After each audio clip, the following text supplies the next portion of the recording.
kalian berada, semoga tetap dalam keadaan sehat dan tentunya tetap fokus dan semangat mengikuti pembelajaran jarak jauh ini. Nah, baik, kali ini saya akan melanjutkan materi kita, yaitu Kerajaan Maritim Bercorak Hindu-Buddha yang ada di Nusantara, sejarah peminatan kelas 11. Nah, kali ini kita akan bahas kerajaan Hindu-Buddha yang terakhir di Nusantara kita, yaitu Kerajaan Majapahit. Ya, langsung saja kita masuk. Yang pertama kita akan membahas letak kerajaan daripada Majapahit itu sendiri ya. Nah, jadi kerajaan Majapahit ini nanti terletak di ibu kotanya, yaitu di Jawa Timur ya. Nah, ini dia, dapat kalian perhatikan.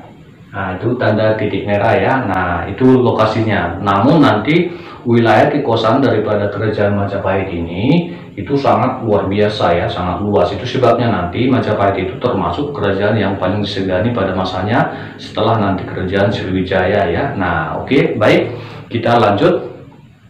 Kita membahas mengenai kehidupan politik. Nah, berarti kita berbicara dengan raja-raja yang pernah memerintah di Kerajaan Majapahit ini. Nah, raja yang pertama itu namanya Raden Wijaya ya. Nah, Raden Wijaya ini merupakan menantu dari kerajaan terkenal di Singasari yang bernama Kertanegara ya. Yang mana nanti Raden Wijaya ini anehnya ya, kita buat kita sekarang yang aneh ya kan, keempat putri daripada Kertanegara itu nanti diperistri daripada Raden Wijaya ini ya. Nah, begitu.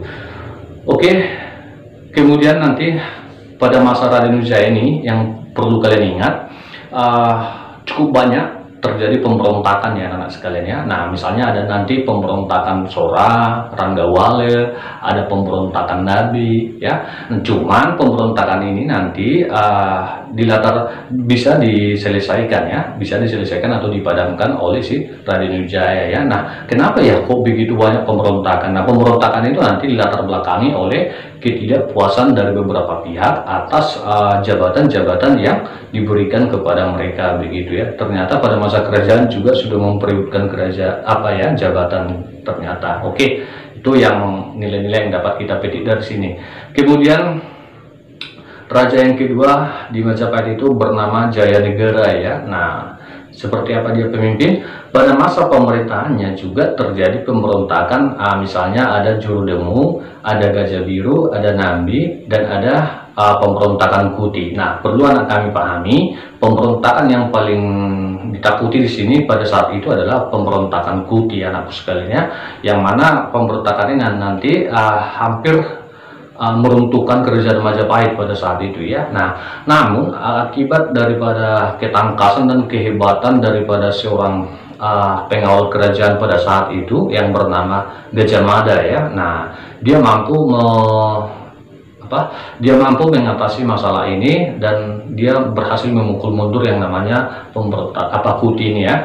Nah, jadi atas dasar itu nanti Jayanegara itu memberikan penghargaan kepada Gajah Mada dengan cara mengangkat Gajah Mada sebagai patih yang pertama nanti di Kahuripan, kemudian nanti tidak lama kemudian dia diangkat lagi menjadi patih di daerah Kediri begitu ya. Nah, kita masuk ke kerajaan yang ketiga, namanya Tribhuwana Tunggadewi ya, Tribhuwana Tunggadewi. Nah, ini Jayanegara tidak memiliki seorang putra kan gitu ya. Nah, maka tahta kerajaan diserahkan kepada putri Kertanegara ya, putri Kertanegara yang masih hidup pada saat itu. Namun dia malah memilih yang namanya menjadi petapah gitu ya. Dia menjadi petapah, maka diberikanlah kepada putrinya yang bernama Tribhuwana Tunggadewi. Nah, begitu sejarahnya. Kemudian pada masa Tribhuwana Tunggadewi ini juga terjadi yang namanya pemberontakan, istilah pemberontakannya Sadeng ya, pemberontakan Sadeng. Namun dapat dipadamkan lagi-lagi Gajah Mada ya, lagi-lagi Gajah Mada dan juga beserta temannya Aditya Warman ya. Nah, Gajah Mada ini juga diberikan penghargaan oleh Tribhuwana Tunggadewi dengan mengangkat sebagai patih Amangkubumi Majapahit ya. Nah, jadi dia diangkat. Nah, jadi anakku sekalian, pada saat dia diambil diangkat atau dilantik lah ya, saat dia dilantik, disitulah sebenarnya Gajah Mada ini mengucapkan yang namanya Sumpah Palapa yang kita kenal selama ini ya. Nah, atau Tan Amukti Palapa ya, atau Sumpah Palapa gitu, yang menyatakan bahwa Gajah Mada tidak akan hidup mewah sebelum Nusantara bersatu di bawah panji Kerajaan Majapahit begitu. Artinya cita-citanya cukup besar, ingin menyatukan seluruh Nusantara. Jadi anakku sekalian, dari Kerajaan Majapahit ini sebenarnya sudah ada akar ya, yang namanya persatuan kesatuan yang ingin menyatukan bangsa ya. Nah begitu anakku sekalian. Jadi ini sangat besar pengaruhnya ya. Oke. Kemudian Gajah Mada menjadi pejabat pemerintahan tertinggi setelah raja ya. Nah berarti urutan kedua bisa kita katakan ya. Artinya dia orang berpengaruh juga ya. Misalnya dalam hal pengambil keputusan dalam politik atau pemerintahan, dia sudah berhak pada saat itu ya. Nah itulah seorang Gajah Mada. Nah kita lanjut. Kita masuk Hayam Wuruk. Nah Hayam Wuruk inilah yang dikenal sebagai raja yang paling terkenal, paling cakap di Kerajaan Majapahit ya. Nah karena masa pemerintahan Hayam Wuruk inilah sebenarnya cita-cita Gajah Mada itu sudah mulai berhasil ya.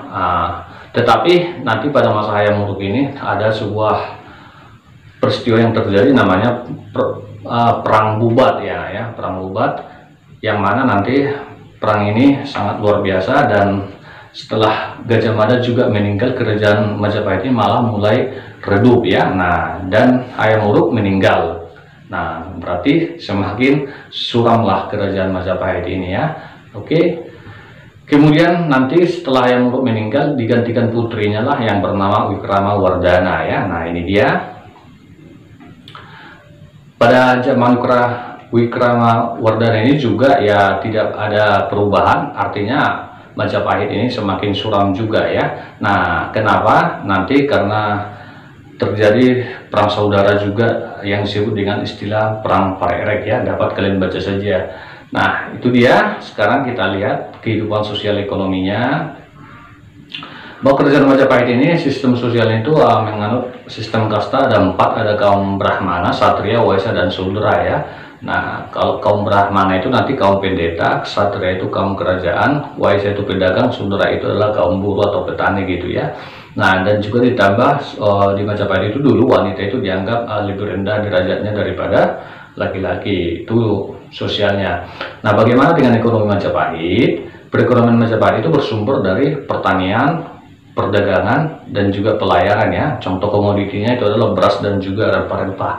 Nah sekarang kita lihat runtuhnya. Nah tadi saya katakan apa yang menyebabkan runtuhnya Majapahit, mungkin anak-anak kami sudah bisa tangkap ya. Nah yang pertama karena terjadinya perang saudara yang disebut dengan istilah Perang Parerek ya. Nah kemudian yang kedua, banyak daerah Majapahit yang sudah melepaskan diri gitu ya ke kerajaan-kerajaan yang lebih besar lagi gitu. Kemudian akibat munculnya kerajaan baru yaitu kerajaan Islam ya. Jadi mulailah redup kerajaan-kerajaan Hindu Buddha ini, begitu anakku sekalian ya. Nah oke, sekarang kita masuk bagaimana hasil-hasil kebudayaan daripada Majapahit, cukup banyak ya. Nah kita lihat satu persatu.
Oke, baik, itu dia hasil kebudayaan daripada kerajaan Majapahit, cukup banyak ya anak-anakku sekalian ya.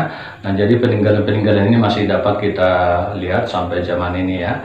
Nah, kemudian istilah Pancasila juga nanti itu diambil dari kitab Sutasoma ya oleh Soekarno pada saat merumuskan Pancasila kita ya. Nah, kemudian apa sih yang menyebabkan? Nah, jadi itu kan kita sudah selesai membahas yang namanya kerajaan Hindu-Buddha. Tentu muncul pertanyaan, mana kerajaan Hindu-Buddha? Kan nggak ada lagi. Nah, semua runtuh. Nah, jadi kalau pertanyaannya apa yang menyebabkan runtuhnya Hindu-Buddha itu, di sini sudah serangkum.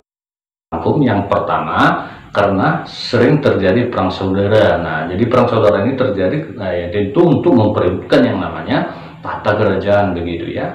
Nah, kemudian yang kedua, tidak ada kaderisasi kepemimpinan. Maksudnya bahwa raja yang terkenal, bahwa raja yang hebat pada masa pemimpin tidak mengkader, tidak mempersiapkan pemimpin berikutnya begitu ya. Nah, kemudian yang ketiga, banyak daerah memisahkan diri ya. Nah, mungkin karena tidak puas, mungkin ada lagi kerjaan-kerjaan yang lebih besar lagi ya, atau lebih strategis lagi. Kemudian aktivitas perdagangan mulai merosot. Kenapa? Karena nanti banyak kerajaan-kerajaan yang sudah buka di daerah-daerah lain ya.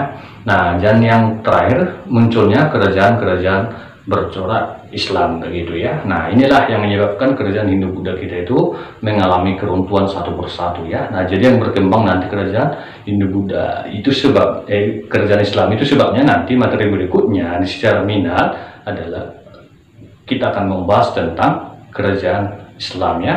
Nah, demikian materi kita kali ini, semoga bermanfaat.